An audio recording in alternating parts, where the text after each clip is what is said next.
কুরআন মাজিদ নাজিল হলো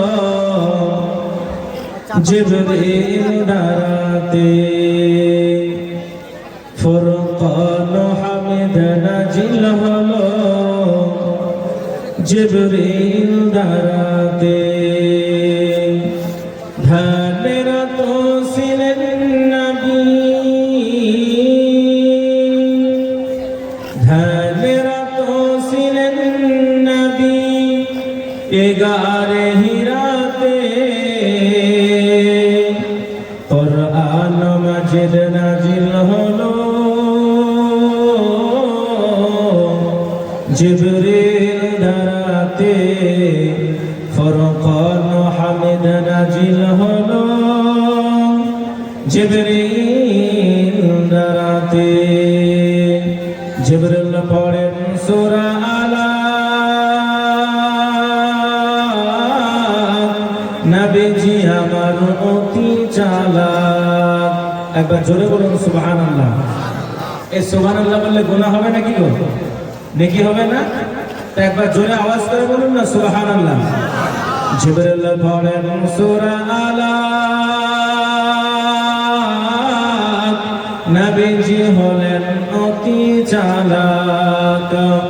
তাড়াতাড়ি জিবরিলের সঙ্গে, তাড়াতাড়ি জিবরিলের সঙ্গে পড়িয়ে দিলেন যে কুরআন মাজিদ নাজিল হলো জিবরিল দ্বারাতে, ফুরকান হামিদ নাজিল হলো জিবরিল দ্বারাতে। নবীজি বলেন ওগো খাদিজা, ঠান্ডায় কাঁপে মোর কলিজা। নবীজি বলেন ওগো খাদিজা, ঠান্ডায় কাঁপে মোর কলিজা। ওড়াও চাদর জান চলে যায়, ওড়াও চাদর জান চলে যায় জ্বরেরই জ্বালাতে। কুরআন মাজিদ নাজিল হলো জিবরিল দ্বারাতে, ফুরকান হামিদ নাজিল হলো জিবরিল দ্বারাতে।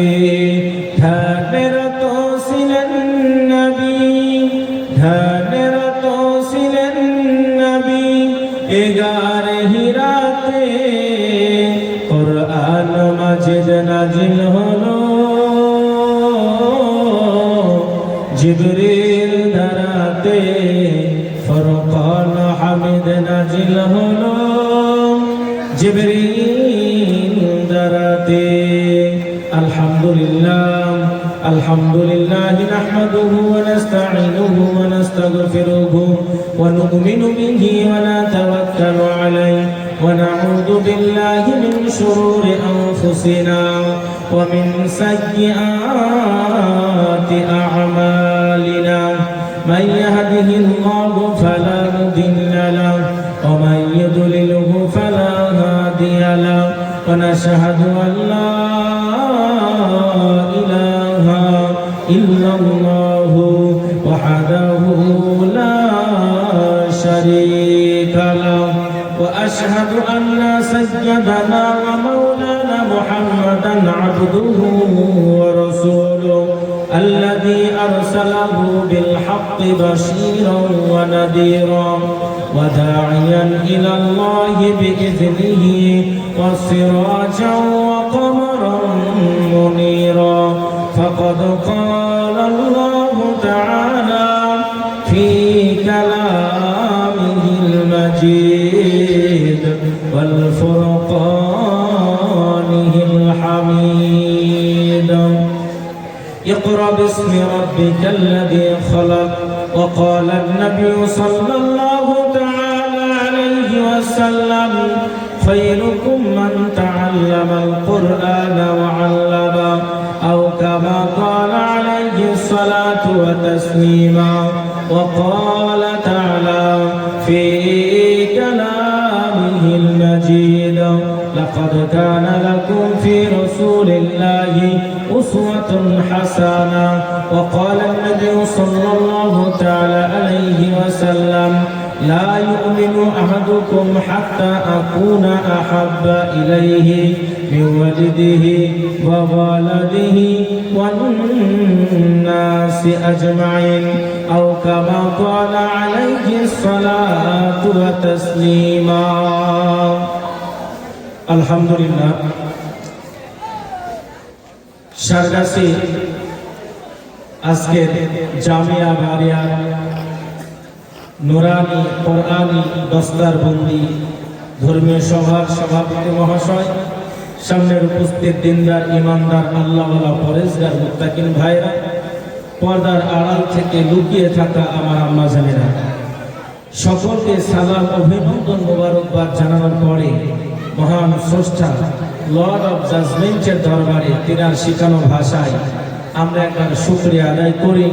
In the name of Allah, most merciful, praise be to Allah, sustainer of the world, master of the deed of judgment.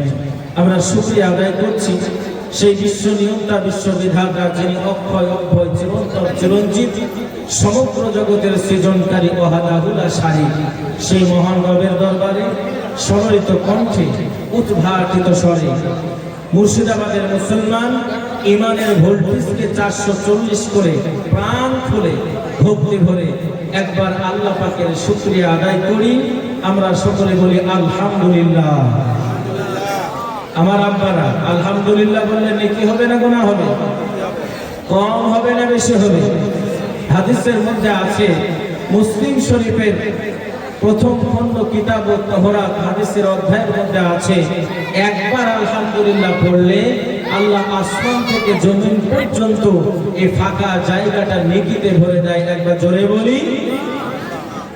তারপরে পরে সর্বসর্বাগ্যে সর্বযুগে সর্বকালে সর্বশ্রেষ্ঠ মহামানব, যিনি রহমাত লিল আলামিন, যিনার কথা শুধু কোরআনের মধ্যে আছে এমনটা নয়, যিনার কথা শুধু হাদিসের মধ্যে আছে এমনটা নয়, বিভিন্ন ধর্মগ্রন্থের ভিতরে যেই নবীজির কথা আছে শুধু তাই নয়, সারা পৃথিবীর বুকে একটি বই লিপিবদ্ধ করা হলো, যে বইটার মধ্যে আমাদের অমুসলিম মনুষ্য অনেক ভাইদের নাম আছে, অনেক ধর্মগুরুর নাম আছে। ফর এক্সাম্পল, উদাহরণস্বরূপ আপনাদেরকে শোনাই, যেমন সেখানে রামের জীবনী আছে, সেখানে কৃষ্ণর জীবনী আছে, সেখানে এমন করে গুরু নানকের, আমাদের নদিয়া জেলার চৈতন্য মহাপ্রভু তারও জীবনী তার মধ্যে আছে। এমন করে সারা পৃথিবীর বুকে 100টা জাবাজ জাবাজ কোয়ালিটিপূর্ণ মানুষ ওই বইটার মধ্যে তাদের জীবনীটা লেখা হলো। আপনি শুনলে অবাক হয়ে যাবেন। ওই বইয়ের মধ্যে সর্বপ্রথম যেই মহামনুষ্যের নাম লেখা, the Messenger of prophet Muhammad সাল্লাল্লাহু আলাইহি ওয়াসাল্লাম। একবার জোরে বলুন সুবহানাল্লাহ। আপনারা হয়তো মনে মনে ভাবতে পারেন বইটার লেখক যিনি, তিনি হয়তো আমার মতন কোনো দাড়িওয়ালা হবে, অথবা আমাদের শেখ সাহেবের মতন কোনো পাগড়িওয়ালা হবে, অথবা হেড হুজুরের মতন কোনো জুব্বাওয়ালা হবে। আমার ভাই, বইটার লেখক যিনি, তিনি কোনো দাড়িওয়ালা না, তিনি কোনো টুপিওয়ালা না, তিনি কোনো পাঁচ ওয়াক্তের নামাজি নয়, তিনি হলেন একজন অমুসলিম খ্রিস্টান। তার নাম হচ্ছে মাইকেল এইচ হার্ট। তিনি তিনার বইটার নাম দিলেন দ্য 100। দ্য 100-এর মধ্যে সর্বপ্রথম একটা মোটা অক্ষরে বোল্ডিং করে যেই মহামনুষ্যের নাম লেখা হলো, তিনি হলেন জামানার শ্রেষ্ঠ পয়গম্বর। তার নাম আহমদ, তার নাম মোহাম্মদ। একবার জোরে বলে নারায়ে তাকবীর। শুধু তাই নয়, কোরআনের মধ্যে হাদিসের মধ্যে তার নবীর নাম থাকবে। কেন? কোরআন এবং হাদিস হচ্ছে ইসলাম ধর্মের একটি মূল গ্রন্থ। বিভিন্ন ধর্মগ্রন্থের মধ্যে আল্লাহর নবীর নাম আছে। তার মধ্যে গীতার মধ্যে বলা হয়েছে, আল্লাহ রাসূল মুহাম্মদন পরোক্ষ পরস্যে নিমিষ আচার্যন সমন্বিত, মুহাম্মদ উৎখ্যাত শিষ্য শাখা সমন্বিত। এমন করে বলা আছে, লা ইলাহা হারকি পাপাম ইল্লা ইলাহা পরম পদম। আবার বলা আছে, হোতার নিন্দ্র মহা সুরেন্দ্র। এমন করে শেষ জামানার পয়গম্বর বার্তাবাহক নবীর নামখানা বিভিন্ন ধর্মগ্রন্থের মধ্যে উল্লেখ আছে। একবার জোরে বলুন আলহামদুলিল্লাহ। আমার ভাইরা, আজকে সারা পৃথিবীর প্রান্তে যদি আপনি তাকিয়ে দেখেন, ইসলাম মানে জঙ্গিবাদী, ইসলাম মানে সন্ত্রাসবাদী, মুসলমানদের মধ্যে আদর্শ নাই, মুসলমানরা ন্যায় হতে পারে না, মুসলমানদের মধ্যে নিষ্ঠা নাই, মুসলমানরা কখনো ভদ্রতা হতে পারে না। কাজে ইসলামের পাশাপাশি সন্ত্রাসবাদী জঙ্গি একটা তকমা ছলে বলে রণকৌশলে লাগিয়ে দেওয়া হচ্ছে।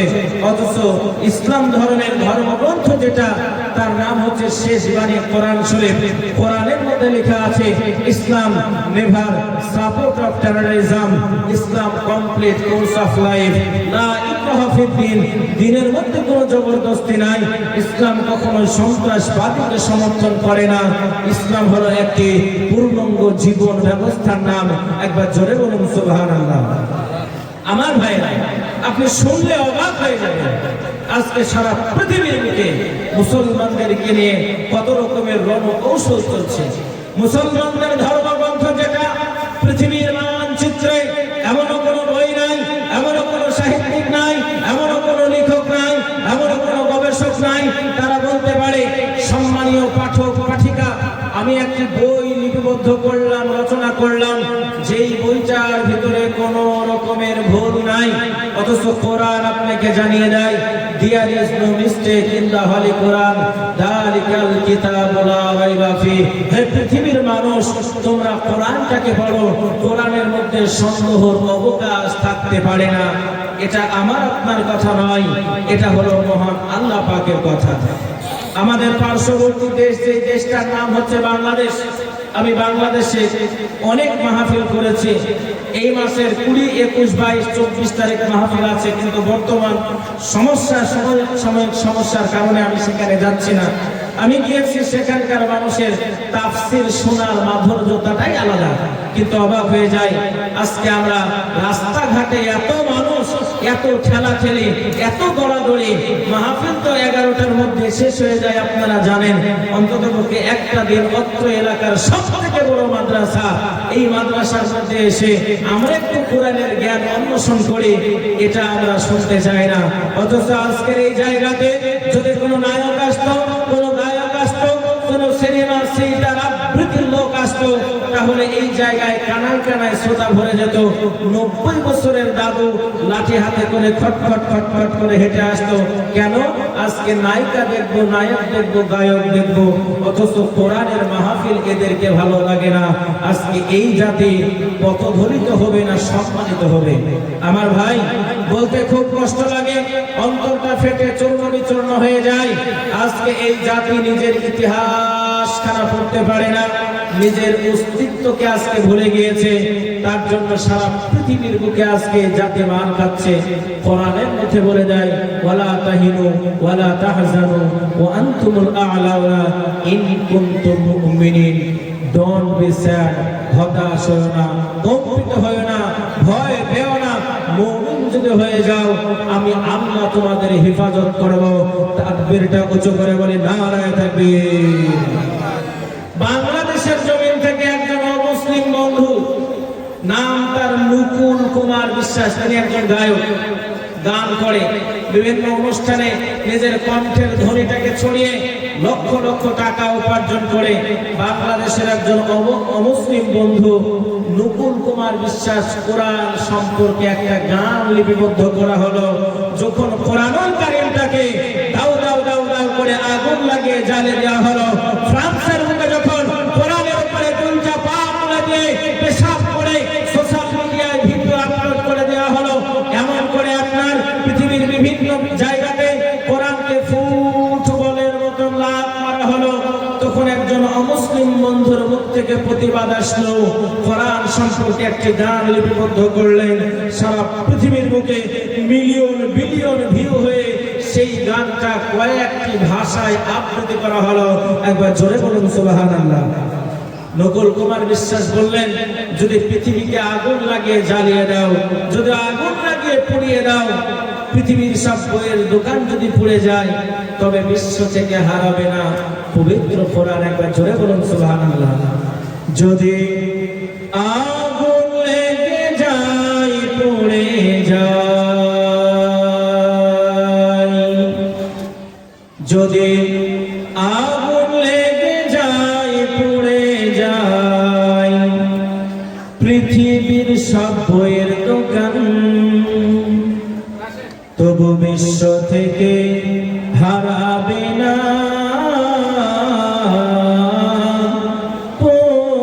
পবিত্র কোরআন। জোরে বলা যায় না সুবহানাল্লাহ।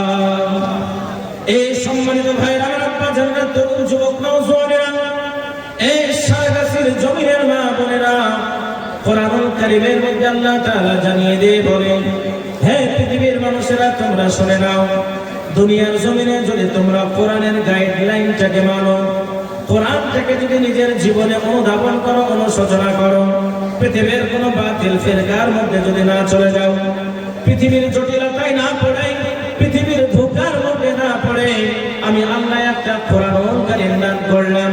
একদিন নয়, দুই দিন নয় রে বান্দা, 23টা বছর ধরে আল্লাহ তাআলা কোরআনুল কারীমটাকে দান করলেন। এই কোরআনুল কারীমের মধ্যে বান্দা কেমন করে তুমি চলবে, কেমন করে তুমি ব্যবহার করবে, তোমার স্টাইলটা হবে কে এরকম, তোমার অ্যাটিটিউডটা হবে কে এরকম, তোমার বাচন ভঙ্গ হবে কেমন, কেমন করে তুমি মানুষের সঙ্গে সদাচরণ করবে, আমি আল্লাহ পাক আল্লাহ তাআলা 1 থেকে নিয়ে 1 থেকে নিয়ে 100 পর্যন্ত, এ থেকে নিয়ে জেড পর্যন্ত, ওয়া থেকে চন্দ্রবিন্দু পর্যন্ত, এমন করে আমি আল্লাহ আলিফ থেকে ইয়া পর্যন্ত তোমার জীবনের প্রত্যেকটা পন্থন বিষয়গুলা আমি আল্লাহ কোরআনুল কারীমের মধ্যে তোমাকে গাইডলাইন হিসাবে দিয়েছি। পৃথিবীর মানচিত্রে এমন কোনো গ্রন্থ তোমরা পাবে না যেখানে এত সুন্দরভাবে বর্ণনা করা হয় নাই। তবে বান্দা তোমরা শোনো, কোরআনটা তোমরা বুঝতে পারবে না, কোরআনুল কারীমকে বোঝানোর জন্য আমি আল্লাহ রব্বুল আলামিন পৃথিবীর জমিনে এমন একজন মহা মানুষের দান করলাম, যেই মানুষটা পৃথিবীর কোনো বিদ্যালয় থেকে শিখলো না, যেই মানুষটা পৃথিবীর কোনো ভার্সিটি থেকে শিখলো না, যেই মানুষটা পৃথিবীর কোনো মানুষের কাছ থেকে জ্ঞান অন্বেষণ করলো না, আমার আল্লাহ তাআলা জানিয়ে দিয়ে বলে, বান্দা শোনো, আমি আল্লাহ রব্বুল আলামিন ওই মানুষটাকে সর্বগুণে গুণান্বিত করে আমি আল্লাহ নিজেই তার শিক্ষকে পরিণত হয়েছে। জোরে বলা যায় না সুবহানাল্লাহ।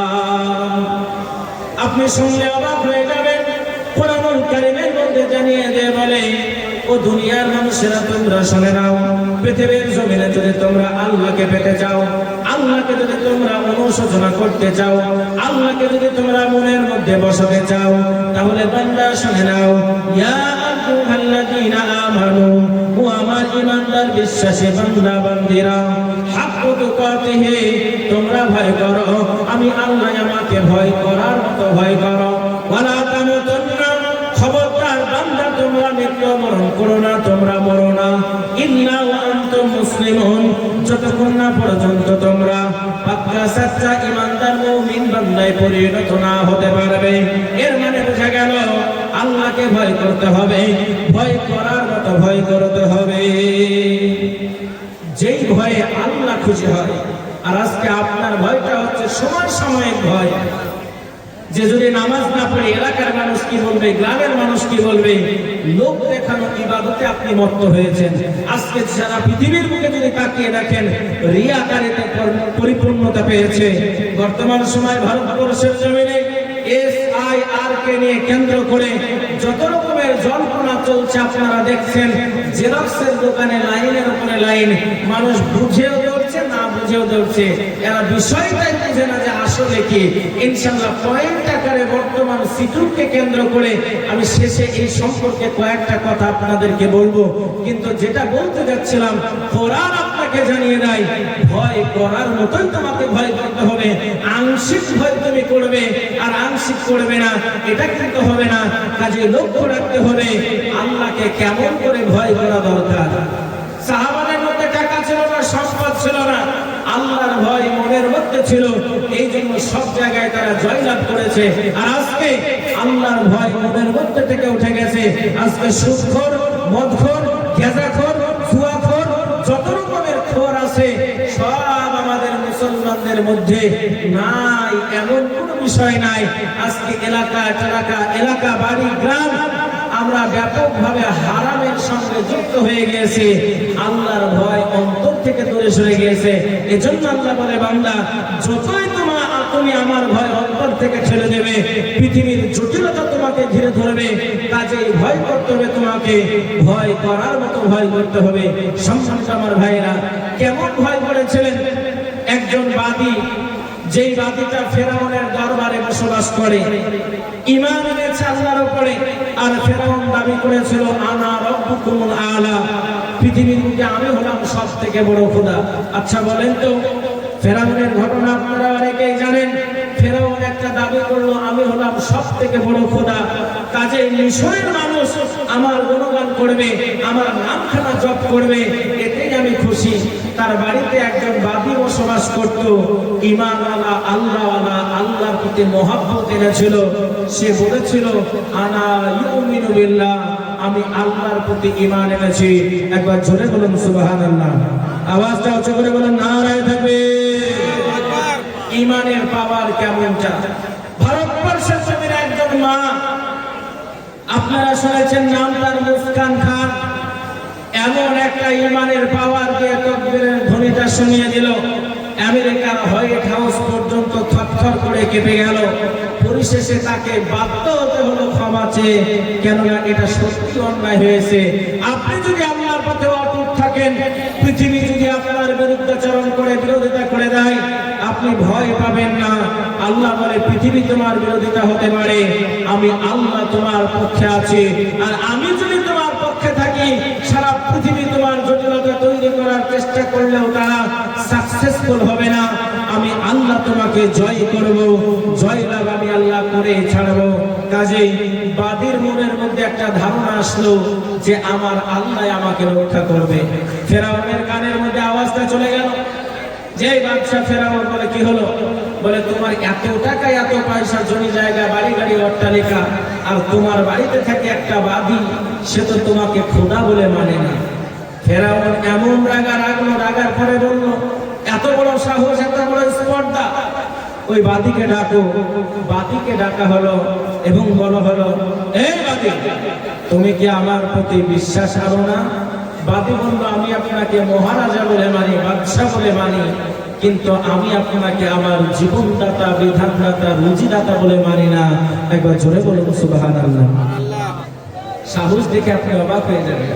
আর আজকে আমার আপনার সুবহানাল্লাহ বলতে গেলে সুবহানাল্লাহ, আর যখন পার্টির মিছিলে যাব এমন করে গলার কণ্ঠ ছেড়ে দিলে ওরে বাবা, মনে হচ্ছে সব জোর ওর গলার ভিতরে। আর সুবহানাল্লাহ বলতে গেলে মনে হবে যেন পুলিশের পেছনে দাঁড়িয়ে আছে, বললেই ধরবে, এমন অবস্থা আমার ভাই। যখন তাকে ডাকা হলো, রাজ দরবারের সমস্ত প্রহরীরা আজকে দাঁড়িয়ে আছে। ফেরাউনের বাদীর বিচার আমরা দেখব। এলাকায় ভেড়া পুঁতে দেওয়া হলো, তখন আর মাইকিং ছিল না, ওই ঢোল নিয়ে বা ঢেড়া নিয়ে বলতো শুনুন শুনুন শুনুন, এত তারিখে এতটার সময় রাজ দরবারে একটা বিচার হবে। কেন? সে রাজার সঙ্গে বিদ্রোহ ঘোষণা করেছে, কাজেই তার বিচার দেখার জন্য আপনাদেরকে আমন্ত্রণ জানানো হচ্ছে। সকলকে জানিয়ে দেওয়া হলো। সম্মানিত আমার ভাইরা, শুনলে অবাক হয়ে যাবেন, ঈমান দীপ্তকর ঘটনা। কেমন করে ঈমানটা তিনি রক্ষা করেছিলেন, আল্লাহ পাক তার মধ্যে কেমন ঈমানের পাওয়ার দিয়েছিল। এই ঘটনার সঙ্গে আরেকটা ঘটনা সম্পৃক্ত আছে আমার সোনার চাঁদ ভাইয়েরা। যখন বাদীকে ডাকা হলো এবং বলা হলো, এই বাদী তুমি বলো আমার প্রতি ঈমান আনবে কিনা বলো। সে বলল, নেভার, কখনোই নয়, আমার জান চলে যাবে, তারপরেও আমি আল্লাহ ছাড়া কারো প্রতি ঈমান আনবো না। তাকবীরটা উঁচু করে বলে নারায়ে তাকবীর। আল্লাহু আকবার। এই দেখেন একটা বাইকের চাবি হারিয়ে গিয়েছে, যার বাইকের চাবি স্টেজ থেকে নিয়ে যাবে। দ্বিতীয়বারের বেলায় যখন বলা হলো তোমার জীবনকে ভিক্ষা দেওয়া হবে, একবারের জন্য তুমি আমাকে আল্লাহ বলে মেনে নাও। ফেরাউনের বাদী বলেছিলেন, নেভার, কখনোই নয়, আমার শরীরে এক ফোঁটা রক্ত থাকা পর্যন্ত আমি তোমাকে আল্লাহ বলে মানব না। আমার ভাইয়েরা, এমন করে ফেরাউন দল গোছালো, বৈঠক করলো। বাদীর বিচার একাত্ম বিচার হবে না, সব থেকে কঠিন বিচার হবে, যেই বিচারের মাধ্যম দিয়ে তাকে আমাকে আল্লাহ স্বীকার করতেই হবে, এইরকম একটা বিচার করা হবে। আমার ভাইয়েরা, দল বসে গেল, বৈঠক বসে বিভিন্ন নানান রকমের প্রস্তাব দেয়। কেউ বা বলে বাদীর দুইটা পা বেঁধে মরুভূমির ওই বালির উপরে ফেলে দাও, কেউ বা বলে নীল নদের উপরে মাথাটা ডুবিয়ে দাও, কেউ বা বলে শরীর উপরে চলে দাও, কেউ বা বলে রৌদ্রের উপরে তাকে টাঙিয়ে দাও, কেউ বা বলে তাকে বেত্রাঘাত করতে করতে মেরে দাও, কেউ বা বলে তার গলা পর্যন্ত মাটি দিয়ে পুঁতে দিয়ে তাকে এমন করে নির্মমভাবে অত্যাচার করো। হঠাৎ করে একজন বলে উঠলো, ফেরাউন তুমি শুনে নাও, বাদীর উপরে অত্যাচার করে লাভ হবে না, ওর সব থেকে দুর্বল জায়গা হলো ওর সন্তান, মায়ের সম্মুখে সন্তানকে অত্যাচার করতে হবে। কতটা ফেরাউন মানে অত্যাচারী। আজকে 95% মানুষ আমরা ফেরাউনের নাম জানি না। ফেরাউনের নাম হলো কামরূপ, আর ফেরাও বলা হয় অত্যাচারী শাসককে। বর্তমান সময়ে যেই জায়গায় দাঁড়িয়ে স্বাধীন উত্তর করে আমার জায়গা স্বাধীন দেশ ভারতবর্ষের উপরে যেমন ভাবে একটা জাতিকে কেন্দ্র করে নির্যাতন করা হচ্ছে, অত্যাচার করা হচ্ছে, অথচ সেই জাতির তাজা রক্ত দিয়ে ভারতবর্ষের জমিনকে স্বাধীন করা হয়েছে। নট ফর ডিভাইডেশন, আমাদের মধ্যে কোন রকমের বিভক্তি নাই। ভারতবর্ষের হিন্দু, ভারতবর্ষের মুসলমান, ভারতবর্ষের জৈন, ভারতবর্ষের খ্রিস্টান, আপামর জনতা ঐক্যবদ্ধ হয়ে ব্রিটিশ সাম্রাজ্যের বিরুদ্ধে গণ আন্দোলন তৈরি করলো। রহিম তোমার রক্তের রং লাল, আমি বিনয় আমার রক্তের রং লাল। হে আব্দুল্লাহ তোমার রক্তের রং লাল, আমি হলাম রামপ্রসাদ আমার রক্তের রং লাল। এসো রক্তের সঙ্গে রক্ত মিলে গেল, হাতের সঙ্গে হাত দাও। ভারতবর্ষকে রক্ষা করতে হলে ইংরেজদের বিরুদ্ধে আমাদেরকে লড়াই করতে হবে। ঐক্যবদ্ধ হয়ে ভারতবর্ষের বুকে আমার মুসলিম মায়ের সন্তান, হিন্দু মায়ের সন্তান, জৈন বৌদ্ধ খ্রিস্টান মায়ের সন্তান, আপামর জনতা ঐক্যতাকে একত্রিত করে এই স্বাধীন দেশের উপরে ব্রিটিশ পিরিয়ডকে দুনিয়ার জমিন থেকে উৎখাত করে এই দেশে সব লাল সবুজ গেরুয়ার পতাকা উত্তোলন করে যেই দেশটাকে স্বাধীন করা হলো। আজকে বাবার ঘরের গোলাম নাই, এই তুমি কেমন করে বলতে পারো এই দেশে মুসলমানদের অস্তিত্ব নাই? আমরা বলে দিতে চাই, ভারতবর্ষের মুসলমান ভাড়াটিয়া নয়, ভারতবর্ষের মুসলমানরা এখানে ভেসে আসেনি। ভারতবর্ষের মুসলমানরা তো তারা যখন তাদেরকে বলা হয়েছিল তোমাদেরকে পাকিস্তান দেওয়া হলো, তোমরা পাকিস্তানের মধ্যে যাও, ভারতের মুসলমানরা বললো এই দেশে আমরা জন্ম নিয়েছি, পাকিস্তানে আমরা যাবো না, এই দেশে মরে যাবো, এই দেশে পড়া হবো। আমার মায়ের রক্ত দিয়ে এই দেশকে স্বাধীন করা হয়েছে, এই দেশের মধ্যে পুঁতে যাবো, তারপরেও দেশ ছাড়বো না। নারায়ে তাকবীর। আজকে বাবার ঘরের কথা বলে এনআরপি এনসিআর এসআইআর করে তাড়ানো যাবে না। আমরা এ দেশের আদিবাসী। হতাশ হবেন না, ভয় পাবেন না, কোন রকমের আতঙ্কিত হবেন না। কেন আপনি আতঙ্কিত হবেন? আপনি নিজেও জানেন না আপনার নথিপত্র কত পুরাতন আছে, আপনার শুধু খোঁজ করা দরকার। কাজে বিচলিত হবেন না। যারা বাংলাদেশী তারা চিহ্নিত হচ্ছে। এই তো সোশ্যাল মিডিয়ায় দেখলাম যে এলাকার পর এলাকা, গ্রামের পরে গ্রাম, আজকে নতুন শাসক এসে তাদেরকে নাগরিকত্ব দিচ্ছে, পরবর্তী শাসক নাগরিকত্ব কেড়ে নিতেও পারে না। কাজে আমরা ভারতবর্ষের মুসলমান, আমরা ঐক্যতা চাই, সম্প্রীতি চাই। আচ্ছা, একটা বাচ্চা ছেলে হারিয়ে গেছে, ছোট বাচ্চা। ওই বাচ্চাটাকে যদি কেউ পান আপনারা স্টেজে দিয়ে যাবেন, তার মা খোঁজাখুঁজি করছে। সম্মানিত আমার ভাইয়েরা, যেটা আমি আপনাদেরকে বলতে যাচ্ছিলাম, গভীর মনোযোগ দিয়ে শুনবেন। এই যে মহা সাইক্লোন চলছে, এটা ফেরাউনের অত্যাচারের থেকে কম অত্যাচার নয়। কাজে ফেরাও কথাটা আরবি কথা, এর বাংলা হচ্ছে অত্যাচারী শাসক। আমি যেটা আপনাকে বলতে যাচ্ছিলাম, সেই কাবুক এমন অত্যাচার করলো, একটা প্রস্তাব আসলো যে ফেরাউনের ওই বাদীর 3টা সন্তান আছে। কাজে মায়ের সম্মুখে সন্তানকে হত্যা করলে মায়ের অন্তরটা গলবে, তোমাকে স্বীকার করেই নিবে, স্বীকার না করে সে রেহাই পাবে না। হঠাৎ করে সিদ্ধান্ত নেওয়া হলো, একটা বড় ধরনের কড়াই আনা হলো। আজকে সরিষার তেল চলে, কিন্তু তখন জলপাইয়ের তেল, এমন করে জাইতুনের তেল, বিভিন্ন রকমের দামি দামি তেল মানুষ ব্যবহার করে। ওই তেল ফুটন্ত কড়ার উপরে দেওয়া হলো, আর নিচের উপরে অগ্নিকুণ্ড জ্বালিয়ে দেওয়া হলো। দাউ দাউ দাউ দাউ করে আগুন জ্বলে, কড়াইয়ের তেলটা পটপট পটপট করে ফুটে। বাদের 2টা হাত বেঁধে দিয়েছে, 2টা পা বেঁধে দিয়েছে। হাত পা বেঁধে দেওয়ার পরে ফেরাউন বলে, বাদী বল, আমার প্রতি ঈমান আনবি কিনা বল। সোনা মানিকেরা, আমার আব্বা জানেরা, ফেরাউনের বাদে দুইটা চোখের পানি খানা ছেড়ে দিয়ে কান্না করতে শুরু করলো। ফেরাউনের বাদে বলে, ফেরাউন আনা রাব্বুকুমুল আলা, তুমি হলে সব থেকে বড় খোদা। এই কথাটা আমি একবারের জন্য মেনে নেব না। আনা ইউমিনু বিল্লাহ, আমি আল্লাহর প্রতি ঈমান আনয়ন করেছি। আনা হিব্বুহু মুসা কালিমুল্লাহ, আমি জামানার পয়গম্বর মুসার উপরে ঈমান খানা এনেছি। ওরে ফেরাউন শুনে নাও, আমার শরীরে এক ফোঁটা রক্ত থাকা পর্যন্ত একবারের জন্য তোমাকে আমি আল্লাহ বলে মেনে নেব না। এ আপনারা সমাচার ভাইরা, ওই ফুটন্ত তেলের উপরে একটা সন্তানকে ছেড়ে দেওয়া হলো।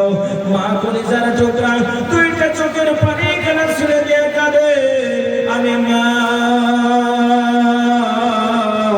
একদিন নয়, 2 দিন নয় রে, 10 মাস 10 দিন ধরে কত কষ্ট করে আমার সন্তানকে পেটের মধ্যে লালিত পালিত করেছিলাম। আমি ডান দিকে শুতে পারি না, সন্তান যেন আমার বাম দিকে লাথ মারে। আমি বাম দিকে শুতে পারি না, সন্তান যেন আমার ডান দিকে লাথ মারে।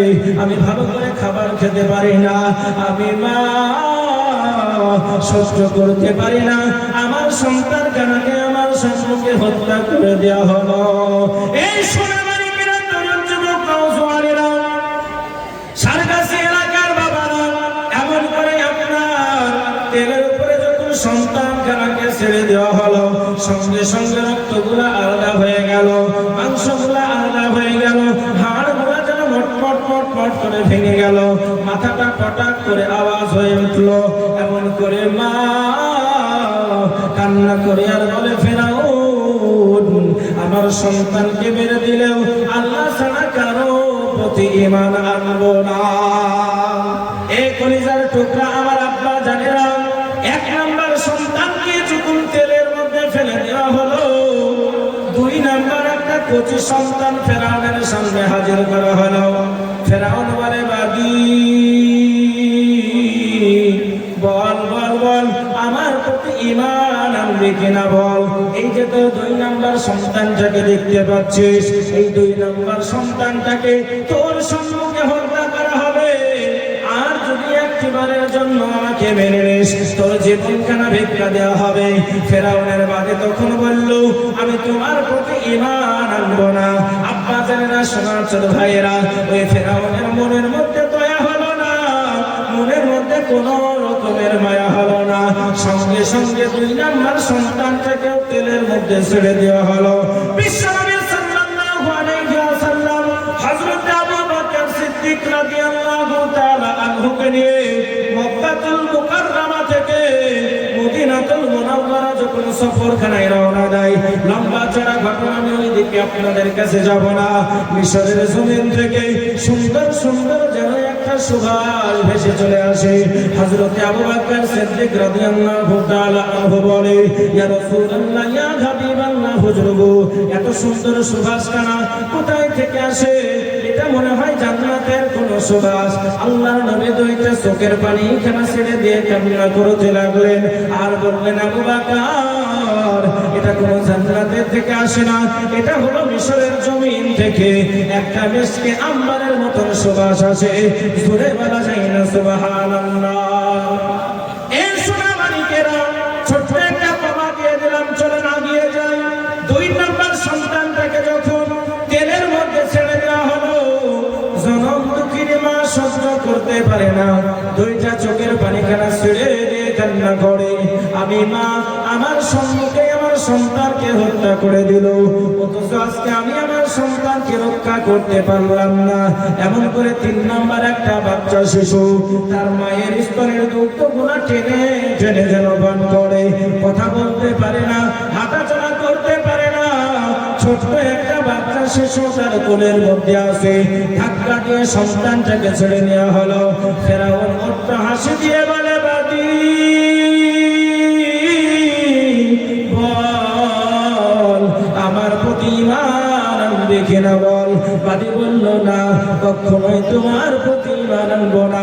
তবে ফেরাউন, তুমি শুনে নাও, এই ছোট্ট বাচ্চাটা দুনিয়ার কোন রকমের মায়া মুহাব্বত তার অন্তরের মধ্যে ঢোকেনি, দুনিয়ার কোনো কিছু সে বুঝতে শিখেনি।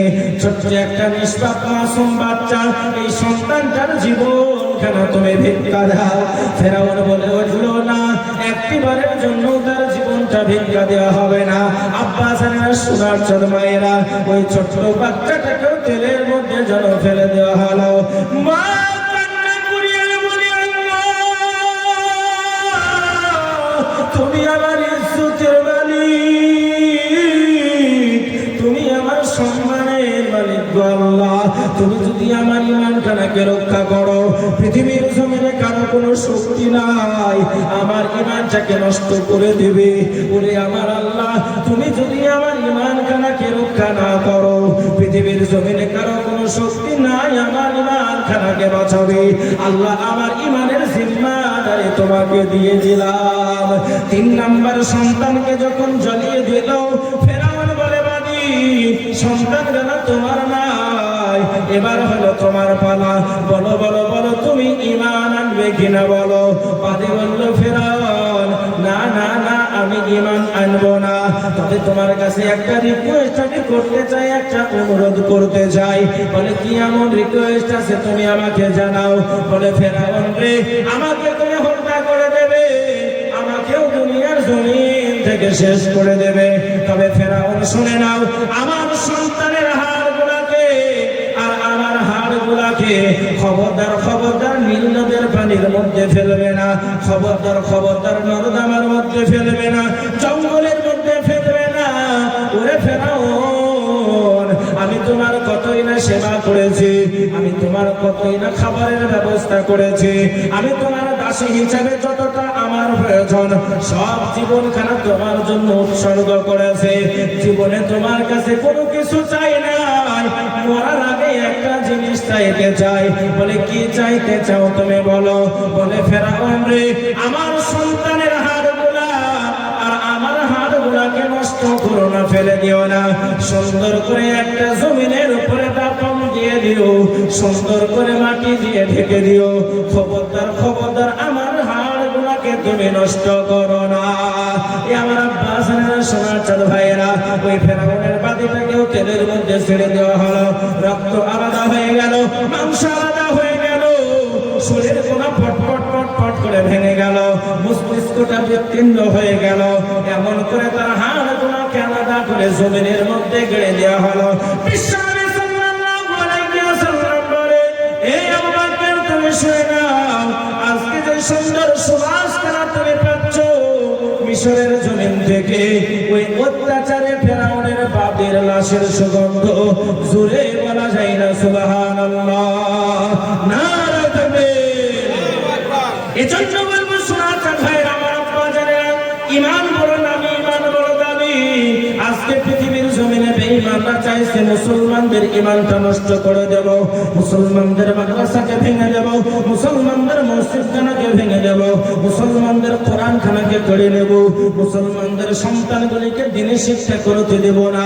আজকে ওই ঈমানের কারখানার নাম হলো মাদ্রাসাখানা। আজকে আপনাদের এলাকাতে, আপনাদের তীরে তীরে দানের বদৌলতে একটা নয় দুইটা নয় রে বাবা, এখান থেকে শত শত হাফেজে কোরআন, মুফতি সাহেব, মাওলানা সাহেব বের হচ্ছে। আমার মতন অধম গুনাহগারও এখানে পড়াশোনা করেছে। এই তো বলবো, শোনা, আজকে ঈমানের মুজাহাদাতে, ঈমানটাকে বাঁচানোর জন্য, আজকে কোরআনের কারখানাকে তৈরি করার জন্য আলোচনা আমি আর অন্য দিকে যাব না, ইনশাআল্লাহ আপনাদেরকে সামনের দিকে ধরিয়ে দেব। সংক্ষেপে আমি আপনাদের কাছে একটা আবেদন করতে চাই রে বাবা, বিভিন্ন জায়গায় বিভিন্ন রকমের টাকা দিয়েছেন, পয়সা দিয়েছেন, বড় বড় বক্তা সাহেব হুজুরদের হাতে আপনারা টাকা দিয়েছেন। এতগুলা মানুষের মধ্যে থেকে মায়ের পাগল সন্তানকে আমি দেখবো, আব্বার পাগল সন্তানকে আমি দেখবো, কোরআনওয়ালাকে আজকে দেখবো। যে কোনো কোরআনকে বাঁচানোর জন্য হুজুর আমার কাছে জান আছে, কিন্তু আমার কাছে মাল নাই, আমি আস্তে আস্তে আস্তে আস্তে মাদ্রাসার জন্য দিয়ে দেব। তাই আজকে কোরআনকে রক্ষা করার জন্য এতগুলা মানুষের মধ্যে থেকে আমি একবার তাকবীরের ধ্বনি দেব। তাকবীরের ধ্বনি দেওয়ার সঙ্গে সঙ্গে একজন কোরআনের প্রেমিককে দেখবো, সর্বপ্রথম মাত্র 10,000 টাকার দাতা, নারে তাকবীর। বলি একজন সর্বপ্রথম মাত্র 10,000 টাকার দাতা ইনশাআল্লাহ। এই মাদ্রাসার মরহুম মুফতি মনিরউদ্দিন কাসিমি সাহেব, আহা, ওনার কাছে আমি 5টা বছর খিদমত করেছি। তিলে তিলে তিলে তিলে মাদ্রাসা তৈরি করেছে। কমিটির বক্তব্য শুনলেন, খুব মেহনত তারা করছে। আমার ভাই আজকে মরে গেলে কালকে 2 দিন হয়ে যাবে। সব রোগের ওষুধ আছে, কিন্তু মরণ রোগের ওষুধ নাই আমার ভাইয়েরা। তাই ইনশাআল্লাহ এই মাদ্রাসাকে তৈরি করার জন্য, আগামী ভবিষ্যৎকে নির্মাণ করার জন্য, হুজুর আমার কাছে জান আছে কিন্তু আমার কাছে মাল নাই। আজকে এতিম বাচ্চারা পড়াশোনা করে আমি মাদ্রাসায় ইনশাআল্লাহ সর্বপ্রথম মাত্র 10,000 টাকার দাতা একজন ইনশাআল্লাহ ভাই। বলি একজন হবে না? নাই। আল্লাহু আকবার, আল্লাহ কবুল করে দেন। একজন সর্বপ্রথম মরদে মুজাহিদ ইনশাআল্লাহ হুজুর আমার পরের যে বক্তা, আল্লাহু আকবার, কণ্ঠশিল্পী, তারপরের যে বক্তা দ্বিতীয় সাইদি সাহেব মারা গেছে। ওয়াজ করবে তো আপনারা মনে করবেন মনে হয় সাইদি মনে হয় ওয়াজ করছে, ওই বক্তা আছে ইনশাআল্লাহ।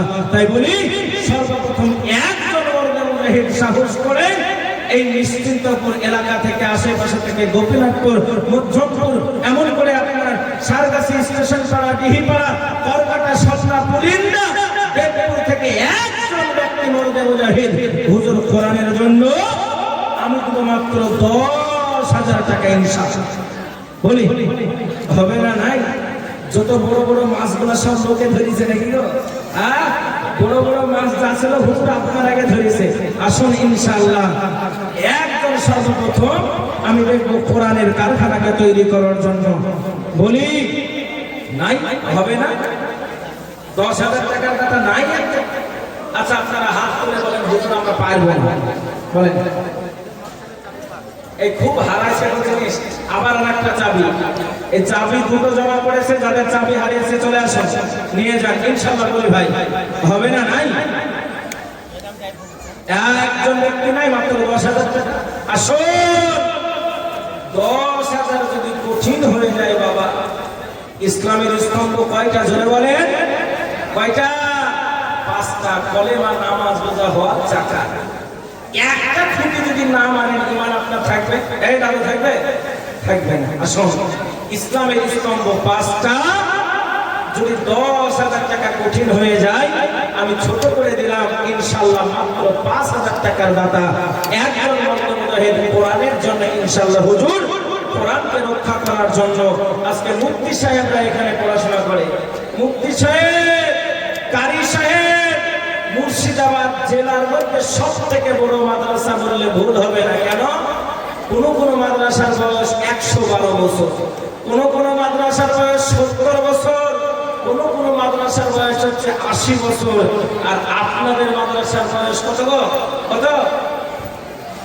মাত্র 18 বছর। এই 18 বছরে যা আপনারা বিল্ডিং তৈরি করেছেন, আর ছাত্র আল্লাহু আকবার, আল্লাহ গলিতে গলিতে শুধু সারগাছির ছাত্র ইনশাআল্লাহ প্রচুর খরচ আপনারাই দেন। তাই বাবা গভীর রজনীতে আমি খাস করে একটু দোয়া করব। আবার কালকে চলে যাব মাওনাতে।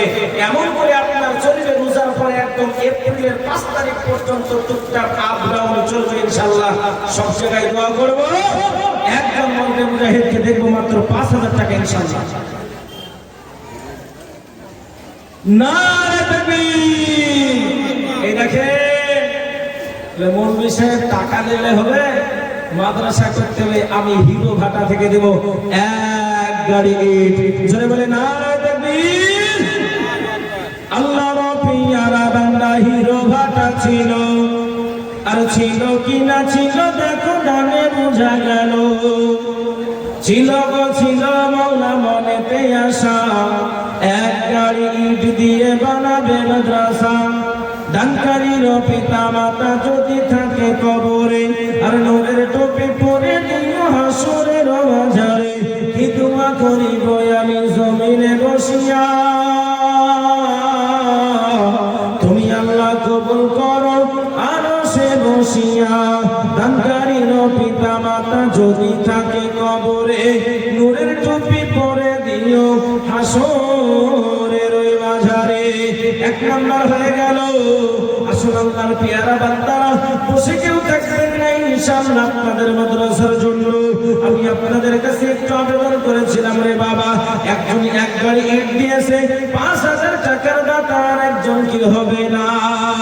আজকে আল্লাহ না করুক আপনার একটা দুর্ঘটনা হয়ে যেতে পারে, সঙ্গে সঙ্গে আপনাকে বহরমপুর মেডিকেল কলেজ হাসপাতালের মধ্যে নিয়ে চলে গেল।